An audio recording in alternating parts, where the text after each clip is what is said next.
Senator Coons. Thank you very much, Chair and Ranking, and thank you, Director Patel. I appreciate your being here today. I'm the co-chair of the Law Enforcement Caucus in the Senate with Senator Cornyn, and as someone who had responsibility for the second largest law enforcement in my admittedly small state for the decade before I came here, I got to see the importance of the FBI as a training resource, as a critical technical and law enforcement partner for state and local law enforcement in my state. Just this past year, in November, the FBI and Delaware law enforcement successfully investigated and arrested an individual who was leading a human trafficking ring. Just a reminder of how federal, state, local partnership can make a huge difference. We're here at the Appropriations Committee. As best I understand where we are, you have not submitted an appropriations request. What we've got from the administration is a so-called skinny budget, just a few sentences, and it asks for $545 million in cuts to the FBI. I believe you testified yesterday to House Appropriations that you would request $11.1 billion. The administration's request is $10.1 billion. I'm familiar with the dynamics of differences between what agencies could productively use and what administrations request. But I'll be blunt, I'm concerned about the trajectory the administration has taken on funding law enforcement.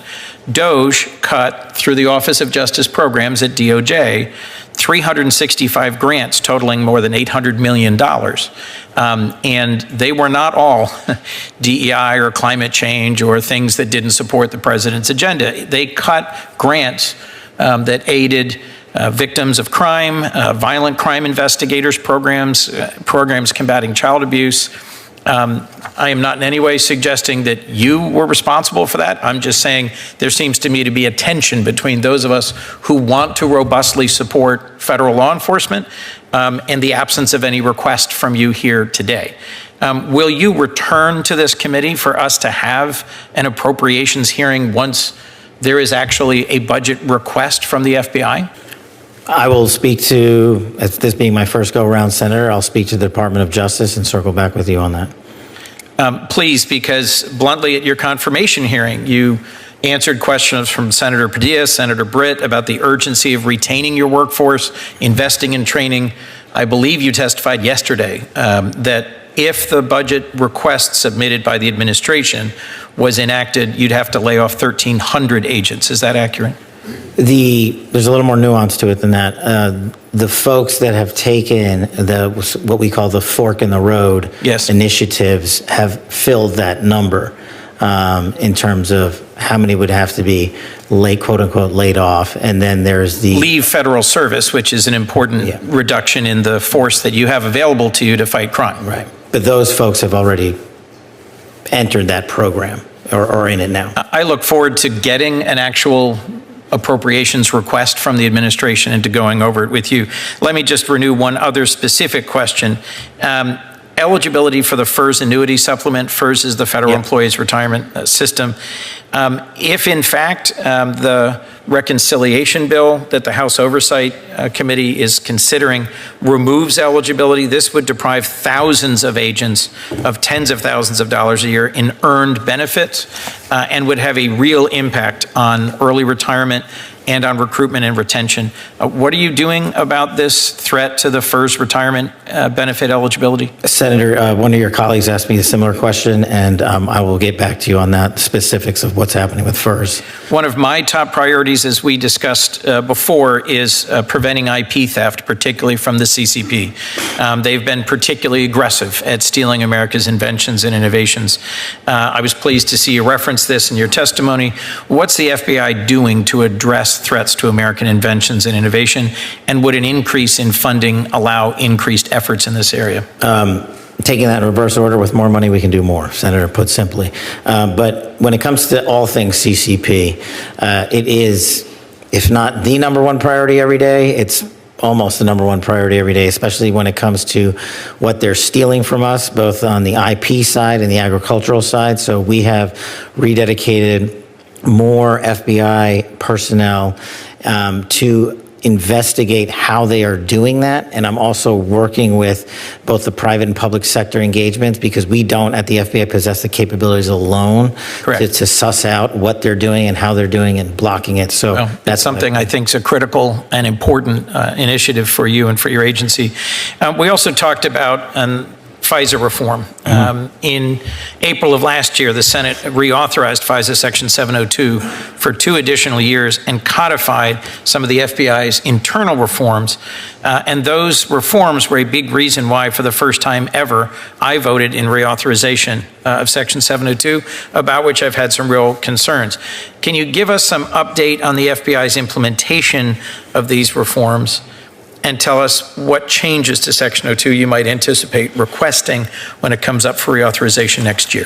I can tell you that we have been, as a former terrorism prosecutor and a member of the IC who has used 702 successfully, and as a former public defender who has stood up for violations of civil rights and constitutional violations, it's a delicate balance for me.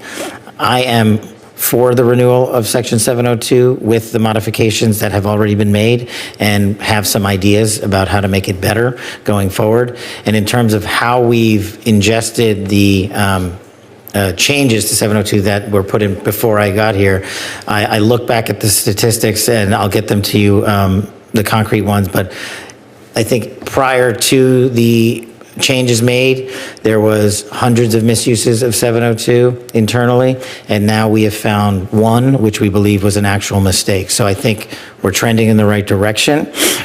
And I understand the concerns about, 702 queries against U.S. citizens.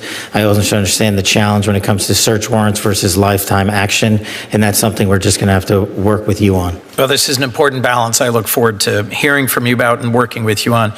You've also testified just yesterday in front of House Appropriations that you are orienting the FBI looking forward.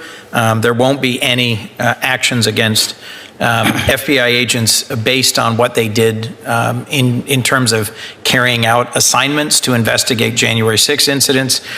During your confirmation, you said there will be no retribution taken by the FBI should you be confirmed as director.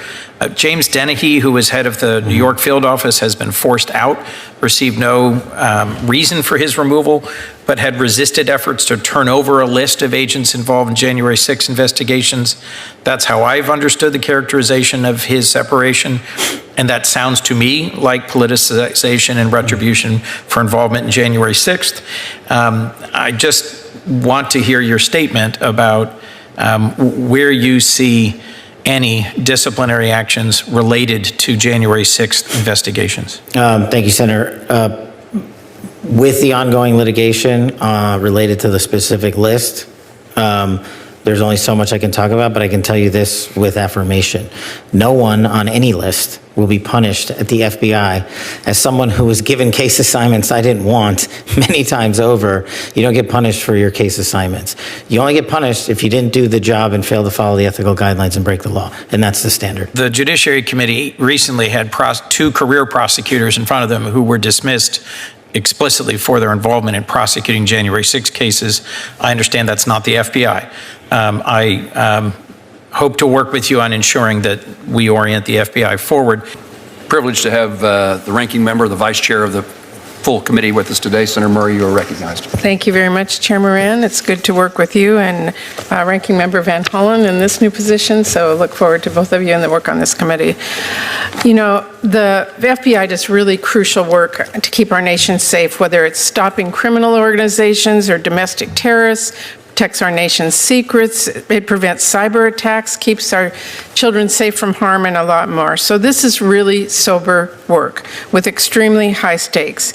And I'm concerned that instead of focusing on the incredibly important mandate to keep Americans safe and to help impartially enforce our laws under your leadership, Director Patel, the FBI has been weaponized to go after Americans who disagree with the president. FBI resources have been diverted away from combating terrorism to focusing on immigration requests. And all of this, the diverted missions, the fewer resources, fewer agents, heightened politicization, is happening now under your watch, and it is, I believe, making Americans less safe. Now, let me just start with the budget. As Ranking Member Van Hollen noted earlier, this hearing is being held without the FBI's fiscal year 2025 spend plan and a full budget request for fiscal year 2026. The spend plan is required by law. It was due to Congress over a week ago. We have not yet seen it. That is really absurd. The FBI is our nation's leading law enforcement agency, a budget of $10.7 billion. It is critical that we understand how you are spending taxpayer dollars. So, Director Patel, when should we expect this FY25 spend plan for the FBI? Have you seen it? Have you reviewed it? When will we get it? I'll get you an answer, ma'am. I don't have a timeline on that. It was due last week by law. I understand. And your answer is you just understand. You're not going to follow the law? My answer is that I am following the law, and I'm working with my interagency partners to do this and get you the budget that you are required to have. And you have no timeline? No. Well, we also need a full budget request, not a single paragraph full of wild talking points that we saw with the skinny budget proposal. We're now having a budget hearing without a budget request. So, Director Patel, where is the FY 2026 budget request for the FBI? It's being worked on, ma'am. Have you reviewed it? Have you approved it? Not yet. When will we get it?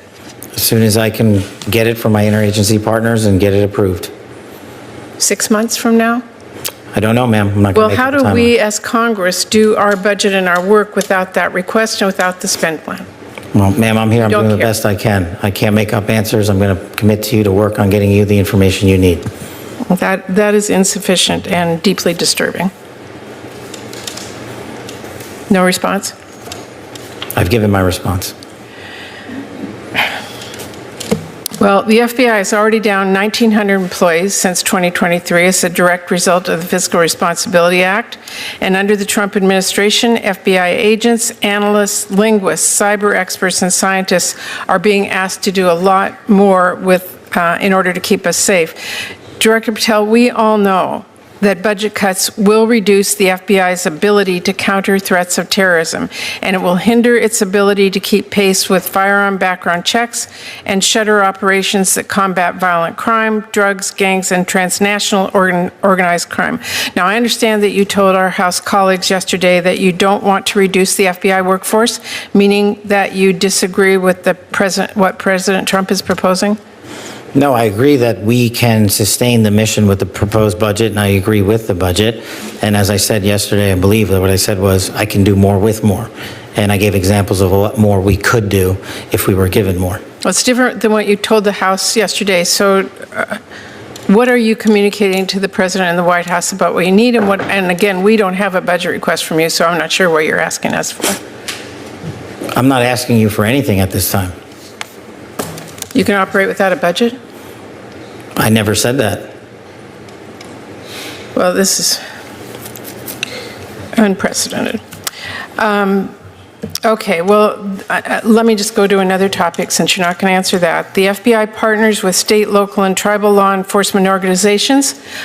They provide critical intelligence and operational capabilities to combat violent crime and gangs and terrorist threats, fentanyl trafficking, challenges that our local communities really can't face alone. I'm going to give you an example. A few years ago, the Southeast Washington Safe Streets FBI Task Force worked with our Benton County and Franklin County Sheriff's Office, multiple Tri-Cities Police Departments, and the State Corrections Department to carry out one of the largest ever drug seizures in the region's history. Now we've got an administration already cutting more than $800 million in assistance in 2025 to local law enforcement organizations while proposing a $500 million cut for the FBI. Director Patel, can you explain to this committee how cutting resources for our local law enforcement partner agencies the FBI relies on to help your bureau keep safe? How do you expect the FBI and local law enforcement to do more without those significant resources they need? The FBI will continue to do what it does, which is work with embedded state and local law enforcement officers in our Joint Terrorism Task Force, in our Safe Streets Task Force, in our gang task forces. Those are a priority. Those billets have been maintained. Those billets have not been reduced. And with my reorientation, reprogramming that we've notified Congress to, you will see an augmentation in the field in every single state in this country. Well, again, we need to see the numbers and we need to see that budget from you. Let me ask you about the NICS system. The FBI is really on the front lines of keeping guns out of the hands of very dangerous criminals. The NICS serves a really critical role in enhancing national security and public safety by conducting background checks. You know this. They are supported by the vast majority of American people, and I wanted to ask you this morning, will you commit to continuing to fund and run the FBI background check system? Yes. Thank you. I want to ask one final question here, Mr. Chairman. I want to talk again about how the FBI is focusing its resources. President Trump has turned the Department of Justice into a tool to go after his perceived enemies, and many of the actions we have now seen at the FBI are alarming.